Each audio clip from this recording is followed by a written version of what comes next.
isang dating pangulo, isang international tribunal, at isang desisyong bumalot sa kontrobersya. Sa isang hakbang na ikinagulat ng marami, pinili ni Rodrigo Duterte na i-waive ang kanyang karapatang dumalo sa confirmation of charges hearing ng ICC, kahit personal man o sa pamamagitan ng video link. Bakit niya ginawa ito? Ito ba ay simpleng taktika sa batas, pampulitikang mensahe, o isang pahiwatig na pagtanggi sa pandaigdigang hustisya? Sa episode na ito, sisilipin natin ng malalimang bawat aspeto, mula sa legal na estratehiya sa implikasyon sa soberanya ng bansa, hanggang sa epekto sa pahnanagutan sa mata ng mundo. Handa na ba kayo? Simulan natin ang diskusyon. This is presented to you by Education 4708. Just proceed to view the full content. Magandang araw mga ka-edocs, at welcome pong muli sa ating channel. Sa mga hindi pa nakapag-subscribe sa channel ko, mag-subscribe na kayo para lagi kayong updated sa ating mga talakayan araw-araw. Kaya tara na, ngayon ay tatalakayin natin ang isa sa pinakamainit na usapin sa kasalukuyang politika at batas, ang desisyon ni dating Pangulong Rodrigo Duterte na i-waive o talikuran ang kanyang karapatang dumalo sa confirmation of charges hearing sa International Criminal Court o ICC. Ano ba ang ibig sabihin nito? May epekto ba ito sa kaso? Ito ba ay taktika lamang? At ano ang mas malalim na implikasyon nito sa Pilipinas? Himayin natin, ano ba ang confirmation of charges hearing? Una, linawin natin kung ano ang confirmation of charges hearing. Ito ay hindi pa ang mismong trial.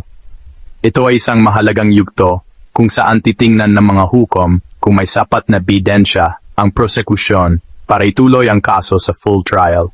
Sa madaling salita, parang filtered ito. Tinitingnan kung may sapat na basehan para sabihing maaring nagkaroon ng krimen laban sa sangkatauhan. Kapag kulang ang ebidensya, maaring ibasura. Kapag sapat, tutuloy sa trial. Ngayon may karapatan ang akusado na dumalo, personal man o sa pamamagitan ng video link. Ngunit maaari rin itong i-waive. At iyon nga ang ginawa ni Duterte. Bakit siya nag-waive? Patay sa mga ulat, may ilang pangunahing dahilan. 1. Hindi niya kinikilala ang jurisdiksyon ng ICC matagal nang sinasabi ni Duterte na wala ng kapangyarihan ng ICC sa kanya dahil umatras na ang Pilipinas sa Rome Statute noong 2019. Para sa kanya, wala ng legal na basehan ng korte upang siya'y litisin. Kaya ang pagdalo raw ay parang pagkilala sa autoridad ng korte. Ito ay hindi lamang legal na argumento, ito rin ay mensaheng pampolitika. 2. Kalagayan sa kalusugan at edad. Sinabi rin niya na siya ay matanda na, pagod, at mahina na ang pangangatawan. Sa ganitong konteksto, maaring nais niyang ipakita na ang kanyang presensya ay hindi na praktikal o hindi na kailangan, lalo't may mga abogado naman siyang hahawak ng depensa. 3. Legal strategy. Sa batas, ang pag-waive ng attendance ay hindi nangangahulugang aamin o tatanggap ng kaso.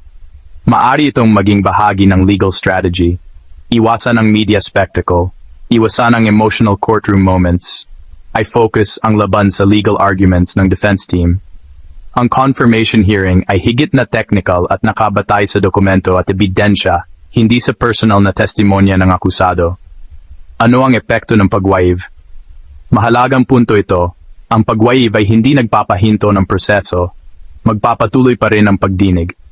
Ang mga hukom ay magdedesisyon base sa dokumento, ebidensya, argumento ng prosekusyon at depensa. Kung makita nilang sapat ang ebidensya, tuloy ang kaso sa trial.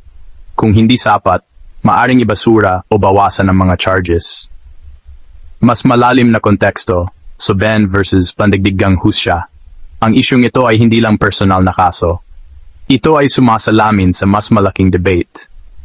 Hanggang saan ang kapangyarihan ng international courts? Maari bang litisin ang dating pinuno ng isang bansa sa labas ng sariling hudikatura? Saan nagtatagpo ang soberanya ng isang estado at ang pandaigdigang pahnanagutan? Para sa mga sumusuporta kay Duterte, ito ay usapin ng pambansang dignidad. Para sa mga kritiko, ito ay usapin ng pahanagutan at hostisya para sa mga biktima. Ano ang susunod na mangyayari? Pagkatapos ng confirmation hearing, kung may sapat na ebidensya, magkakaroon ng full trial. Kung kulang, maaring hindi na umusad ang kaso. Sa puntong ito, Ang bola ay nasa mga hukom ng ECC. Hindi na mahalaga kung dumalo man o hindi ang akusado. Ang mahalaga ay kung ano ang bigat ng ebidensya. Ang pag-waive ni Rodrigo Duterte sa pagdalo sa confirmation hearing ay maaring tingnan sa tatlong lente. 1. Legal na taktika. 2. Pampulitikang mensahe. 3. Personal na konsiderasyon sa edad at kalusugan. Ngunit isang bagay ang malinaw. Ang proseso ng ICC ay magpapatuloy. At ang desisyon ng korte ang magtatakda kung ito ba ay hahantong sa full trial o hindi. Sa huli, ang kasaysayan at batas ang huhusga. Maraming salamat sa pakikinig. Kung nais ninyo ng mas malalim pang diskusyon, tulad ng breakdown ng crimes against humanity, o kung ano ang maaring depensa sa ganitong kaso, maari nating talakayin yan sa susunod na episode. Hanggang sa muli, ipahayag ang iyong saloobin at huwag kalimutang mag-like, mag-subscribe at mag-share nito sa iyong mga kaibigan. At ito ang Edox DC, na nagsasabing sa bawat panahon at pagkataon sa katotohanan dapat nakatuon. Hanggang sa muli, paalam.